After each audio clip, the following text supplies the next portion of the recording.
Creepypastas que no te dejarán dormir.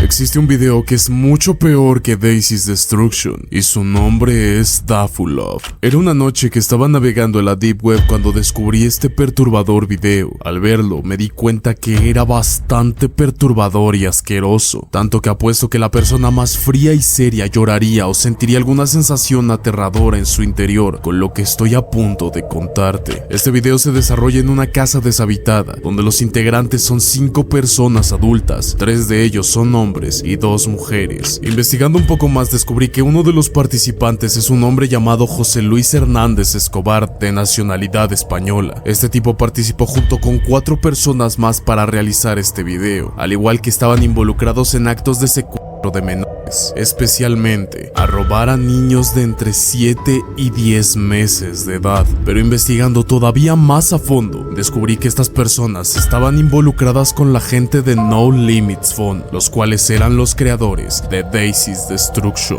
Pero ahora iniciemos con el contenido del video. Al principio se pueden observar 2 personas sentadas en una mesa bebiendo cervezas. Es en ese momento que entran 2 mujeres con máscaras puestas, las cuales traen 2 bolsas grandes cada quien. Proceden a abrir estas bolsas, las cuales contienen a unos cuantos bebés, los cuales serán sus terribles víctimas de su macabro acto. Colocan a los menores en el piso. Mientras las 2 mujeres hacen esto, el camarógrafo va por una caja de herramientas que está en la cajuela de su automóvil. Una vez están todos reunidos ahí, la puerta de la casa es cerrada con llave y con candado. Tras esto, una de las mujeres toma una silla y sienta a uno de los bebés. Es ahí que la caja de herramientas es abierta y sacan un cincel junto con un martillo. Una de las mujeres provoca el llanto de uno de los infantes a base de bofetadas, a lo que esta mujer empieza a presionar el cuello del menor y se le es colocado el cincel en la parte superior de la cabeza, para después la mujer golpear fuertemente el cincel con el martillo, y en un grito desgarrador que sale de la boca del menor es que acaba con la vida de la primer víctima. La criatura muere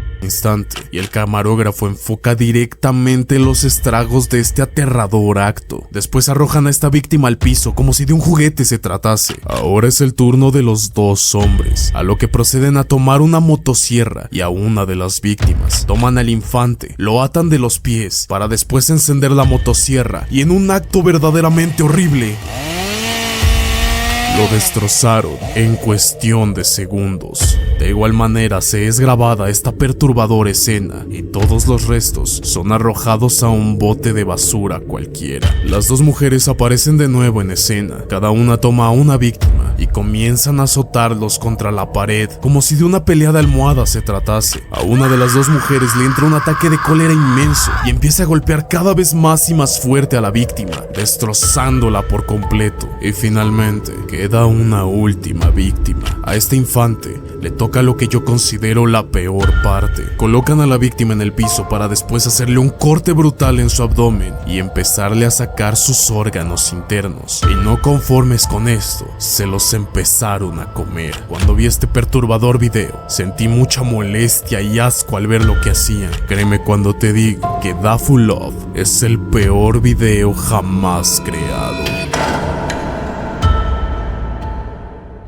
La gente empezó a caer del cielo hace casi una década, siempre con una enorme sonrisa congelada en sus caras. Al principio fueron tan solo unos pocos, pero luego fueron cientos y miles que caían del cielo, destrozando coches, casas, incluso bloqueando autopistas. Se descubrieron cosas extrañas tras investigarlos. Todos eran humanos, pero no tenían sangre ni intestinos, no tenían corazón. No podían explicar por qué esas macabras sonrisas estaban en sus rostros, ni mucho menos decir de dónde venían. El caso más perturbador se descubrió en Costa Rica, ya que una mujer fue quien lo hizo. Ella reconoció uno de los cuerpos que había caído del cielo como uno de sus familiares ya fallecidos, alguien que había fallecido cuando ella era adolescente. Tras eso, más y más identificaciones se hicieron saber. Pronto la gente comenzó a buscar y a reclamar a sus parientes quienes habían ya fallecido. Lo hacían gracias a los videos que se dieron a conocer en varias redes sociales, donde eran grabados en muchísimas pilas de cuerpos o en varios crematorios. Nadie podía explicar por qué volvían o por qué motivo caían del cielo. cielo. Fue aún más terrible descubrir que, tras deshacerse de los cuerpos, no tardaban mucho en volver a caer del cielo. Se hicieron muchísimos intentos para deshacerse de los cuerpos, pero no importaba lo que hicieran, la gente siempre regresaba. Mucha gente también empezó a fallecer por culpa de los accidentes de los cuerpos que caían del cielo. Tras enterrarlos, ellos mismos volvían a caer. Mi madre falleció cuando un cuerpo aterrizó sobre su coche, aplastándola y quitándole la vida en el momento. La semana siguiente vi una noticia en la televisión que decía que un cuerpo había sido succionado por el motor de un avión, provocando un accidente. Y ahí fue que vi la sonrisa en la cara de mi madre, la sonrisa más feliz que nunca le haya visto. Se dice que cuando el infierno se llene, los muertos caminarán por la tierra, pero ¿se han preguntado qué pasará si lo hace el cielo?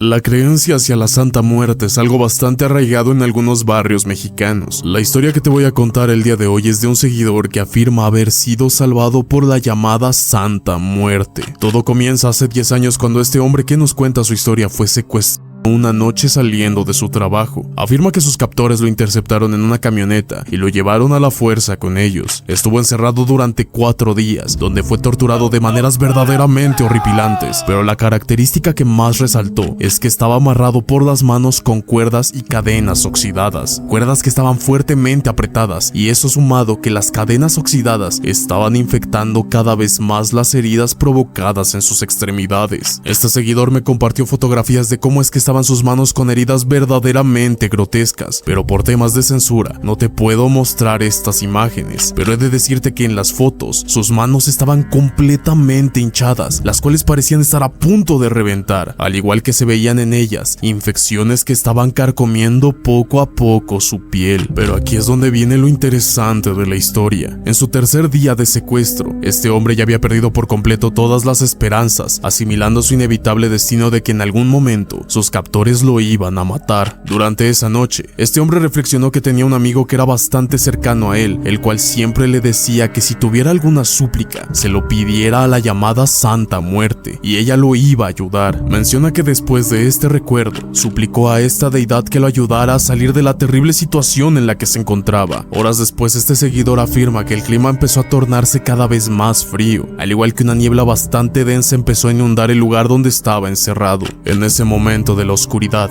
empezó a emerger una silueta oscura que se iba acercando poco a poco a este hombre. Él no estaba seguro de si era el delirio debido a la poca fuerza que le quedaba, o si realmente lo que estaba viendo era real, pero asegura que tenía delante de él a nada más y nada menos que a la mismísima muerte. La describió como una figura con una túnica bastante oscura, de la cual emergía su rostro que era un esqueleto, que a pesar de que las cuencas de sus ojos estaban vacías, podía emitir cierto brillo. También aseguró que era una figura bastante alta, que incluso podía llegar a medir más de 2 metros. Este hombre nos cuenta que su presencia era bastante imponente y que al principio se sintió muy aterrado, pero en ese momento la deidad se inclinó hacia él para abrazarlo y decirle con una voz bastante profunda: "No te preocupes, mañana podrás regresar a tu hogar". Acto seguido, esta presencia se levanta para desaparecer entre la oscuridad. Al día siguiente, los captores de este hombre lo liberaron afirmando que la policía estaba atrás de ellos y que ya sabían dónde estaban, así que tenían que irse en ese momento, dejándolo a la deriva, pero por fin era libre. Tras ser encontrado, fue hospitalizado y operado de las heridas en sus manos, teniendo una recuperación bastante rápida. Desde ese entonces, este seguidor comenta que es bastante devoto a la figura de la llamada Santa Muerte, pues él asegura que si no hubiera sido por ella, tal vez su destino hubiera sido completamente trágico. La conexión del ser humano con lo divino es bastante estrecha. Algunas historias de dioses en la antigüedad son utilizadas para comprender cosas que en ese entonces no podían ser entendidas de manera lógica, pero también es cierto que el hecho de tener fe, dependiendo de la religión en la que se crea, puede tener una gran influencia en la vida de muchas personas, como lo es el caso de este seguidor, que supuestamente fue salvado por la Santa Muerte. Candle Cove fue un programa infantil que dejó traumatizados a muchos niños. Un usuario en internet publicó un post preguntando sobre la existencia de un show de marionetas, el cual el hombre recordaba que era bastante tétrico y perturbador como para tratarse de un show infantil. Los mensajes empezaron a llegar rápidamente a este post cuando varios usuarios empezaron a recordar vagamente el programa de televisión extraño que veían cuando eran niños, en el cual todos coincidieron en el nombre, que el programa se llamaba Candle Cove. Muchos empezaron a recordar fragmentos de episodios donde los personajes eran títeres extraños y perturbadores. El que más llamó la atención era un pirata con una mandíbula desencajada y dientes bastante afilados. A medida que la discusión continuaba, los recuerdos se volvían cada vez más vívidos y perturbadores. Algunos recordaban episodios en los que los personajes parecían hablar directamente con ellos, tratando de enviarles un mensaje para que se unieran a la aventura, pero de una manera bastante aterradora. Así todos y cada uno de los participantes de esta conversación empezaron a desentrañar más y más recuerdos que tenían del programa, pero conforme iban contando sus recuerdos, estos se volvían cada vez más y más aterradores y perturbadores. Pero la conversación llega a su punto más alto cuando todos recuerdan el episodio final. El episodio final de Candle Cove mostraba a todos y cada una de las marionetas, las cuales en un tono bastante tétrico le pedían a los niños que se unieran con ellos, para seguidamente en un cambio drástico mostrar imágenes grotescas de las marionetas, mientras escuchaban gritos bastante fuertes de fondo. Los usuarios también recordaban que al finalizar el programa empezaron a sentir sensaciones de paranoia, solían escuchar algunas voces y ver algunas sombras en sus cuartos. Algunos incluso afirmaban recibir mensajes en sueños de las marionetas aterradoras que les incitaban a unirse a Candle Cove. Pero un usuario bastante intrigado con este programa empezó a investigar en internet y resultó que no existía ningún tipo de dato relacionado a este programa. No había información sobre el show, ni mucho menos información relacionada al canal que lo emitía. Esto generó todavía más intriga a los participantes de esta conversación, lo cual llevó a que uno de los usuarios le preguntara a su madre sobre el programa que veía cuando era niño. La madre de este usuario le sorprendió bastante que aún recordara aquel programa, y la respuesta que le dio su madre le dejó la sangre completamente helada. La madre le contó que exactamente durante 30 minutos miraba la televisión en un canal que solo tenía estática, no había ningún tipo de señal, lo cual generó la perturbadora conclusión de que el programa Candle Cove que tanto los perturbó nunca existió. No puedo recordar cuándo empezó, pero sí cómo sucedió. Era una mañana soleada en un cementerio. Había ido a ver la tumba de mi madre y a cambiarle sus flores. En aquella época yo no creía en los fantasmas ni demonios y siempre había considerado que lo paranormal era sinónimo de ficción. Sin embargo, siempre tuve un gran respeto a ese asunto. No es algo con lo que hubiera querido jugar. Caminé por aquel bosque de lápidas buscando la tumba de mi madre. Aún puedo recordarla. Era una mujer hermosa, que aparentaba una juventud a pesar de su edad. Tenía unos ojos verdes preciosos y un cabello rubio. Mi padre, por otra parte, era un señor de más de 50 años, así que en más de una vez, la gente del pueblo pensaba que mi madre era mi hermana mayor. Fuimos una familia feliz hasta que ocurrió aquel terrible accidente. ¿Y saben quién lo provocó? Mi padre y yo. ¿Qué cómo fue? Es irónico. Mi padre quería convertirme en un verdadero hombre para el mañana, así que quería enseñarme a conducir. Ya te lo imaginas, ¿no? La atropellé. Y créeme que no fue un accidente muy normal, ya que cuando la acribillé, su cuerpo quedó aplastado con la rueda que estaba de mi lado. ¿Sabes cómo me sentí? Dudo mucho que puedas imaginar esa sensación. Pero de eso ya habían pasado 2 años y aún así me era difícil de superar. Al llegar a la tumba de mi madre dejé las flores y me arrodillé ante ella. No lloré, ni siquiera sollocé. No solté ninguna palabra, pero esa sensación de añoranza la seguía sintiendo. Y justo en ese momento, el clima se había tornado helado de golpe. Miré a mi alrededor y sentía que alguien o algo me estaba observando, hasta que de repente lo vi. Estaba sentado en la tumba de mi madre. Era un ser andrógino, con alas, cabello plateado y ojos completamente oscuros. Era lo más parecido a un ángel. Lo que le hiciste a tu madre no tiene perdón, me decía. El cuerpo se me había paralizado. No sé si fue por lo que me dijo o la situación en sí, pero simplemente me era imposible moverme. Pero ese no es tu mayor pecado. Tus pensamientos, tu interior está podrido y es asqueroso. Cada vez que ves a alguien, ya sea una dama o un varón, deseas fervientemente dentro de ti sodomizarlos y asesinarlos de formas tan repugnantes. Deseas comerte las tripas de tu padre y abusar de la virginidad de muchachas menores de edad. También has osado probar la sodomía y complacer tu sed de sangre, matando animales indefensos de la calle. ¿Crees que puedes ocultarle tus pecados y remordimientos a un ser divino? Por favor, cállate, yo le decía. Esa criatura, fuera o divina o no, definitivamente no buscaba darme buenos augurios. Sentía mucha rabia y miedo, pero en mi interior la furia le podía más al miedo. Pero tú sabes lo que te ha vuelto más repugnante: el disfrutar cuando asesinaste a tu madre. Sabes que amas esa sensación de éxtasis que te provoca matar. Aquello me hizo gritar. Esas palabras eran ciertas, pero al mismo tiempo eran mentira. En cierto modo ese algo dentro de mí disfrutó aquel accidente, pero yo no. ¿Qué hijo disfrutaría semejante atrocidad? Era algo que me marcaría para siempre. Intenté mentirme a mí mismo que aquel ángel no era más que una horrible alucinación, pero como si leyera mi mente, me decía: por mucho que no creas en algo, no puedes simplemente ignorarlo. Y seguidamente empezó a sonreír. Le supliqué una y otra vez que se callara. Le imploré que si me dejaba en paz me retractaría de todos mis pecados, pero el ángel solo seguía con mi tortura, pecado por pecado. Fue diciéndomelos todos y cada uno, y mientras me los decía, sentía como algo dentro de mí me quemaba. Y sobre todo me daba a entender que él lo sabía todo. Ahora, mientras estoy escribiendo esto, este ser sigue a mi lado, diciéndome todos mis remordimientos al oído, mientras el cuerpo me arde. Vivo en un tercer piso y estoy contemplando la idea de suicidarme. Lo que realmente me duele es saber que si hago esto, esta acción me impedirá definitivamente volver a ver a mi madre. Pero es que la tortura que me está haciendo este ser es realmente horrible y no puedo aguantar más esta agonía. Que si por casualidad estás teniendo los mismos pensamientos horribles que yo tenía, te pido por favor que pares lo antes posible, ya que el ángel esperará el momento adecuado para ir a torturarte.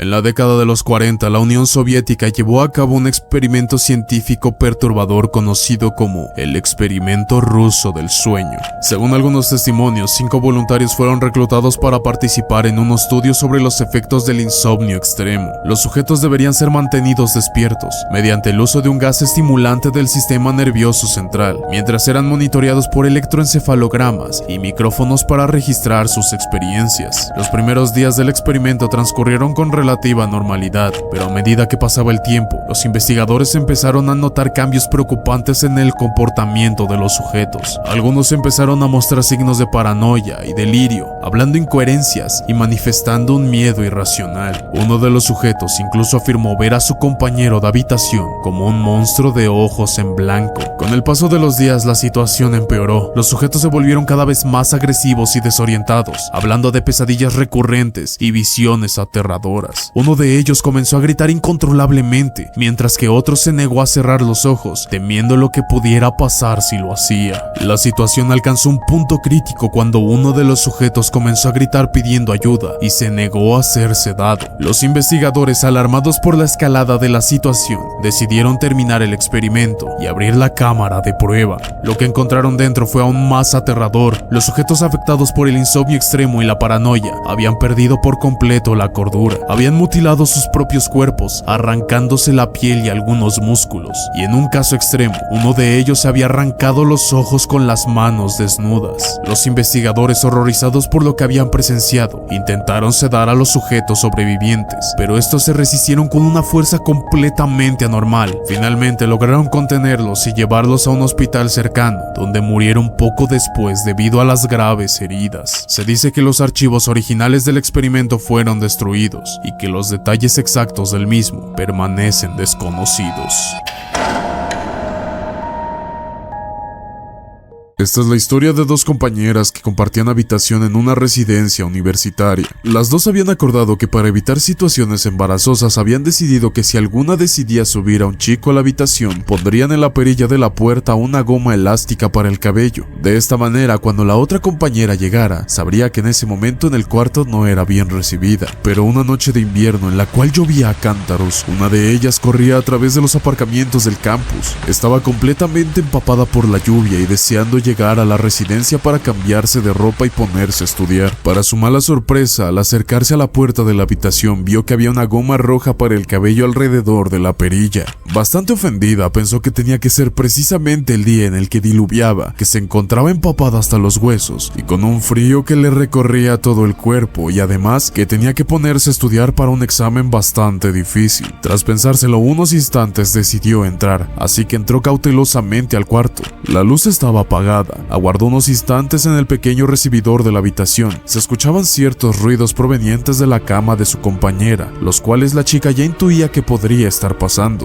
Así que solo se cambió la ropa y se puso su pijama. Después se colocó sus audífonos y se concentró a estudiar. Pasó toda la noche y la chica se despertó en su mesa tras recibir un mensaje que la despertó de su profundo sueño. Tomó el teléfono y se preguntó quién podría estarle mandando mensajes tan temprano. Aún así, medio dormida, vio la pantalla y el mensaje que decía: ¿no te alegras? Bastante confundida, creyó que se trataba de algún tipo de broma, así que no le dio ningún tipo de importancia. Pero en ese momento, su teléfono empezó a recibir demasiadas notificaciones. Todas provenían del mismo número que le envió el mensaje anterior, y todos los mensajes decían exactamente lo mismo: enciende la luz. Bastante molesta, pensó que esto ya no tenía ningún tipo de gracia, así que se levantó para encender la luz. Pestañeó varias veces hasta acostumbrar sus pupilas a la luz intensa. Volteó la cabeza hacia la cama de su amiga, y la terrorífica imagen que vio hizo que lanzara un tremendo grito. Su compañera yacía muerta en la cama, con las manos atadas al cabecero, un trapo que tapaba su boca. La cama estaba chorreando de sangre y una enorme cuchilla le abría el estómago. En ese momento, se percató de lo más aterrador cuando vio en la pared escrita con sangre: ¿no te alegras de haber encendido la luz? Si te gustó esta historia, dale like y compartir para más contenido como este. También sígueme en Instagram para que tú puedas compartirme tus historias perturbadoras y yo pueda narrarlas en próximos videos. Sin más dilación, yo soy Magno Horror y nos vemos hasta la próxima.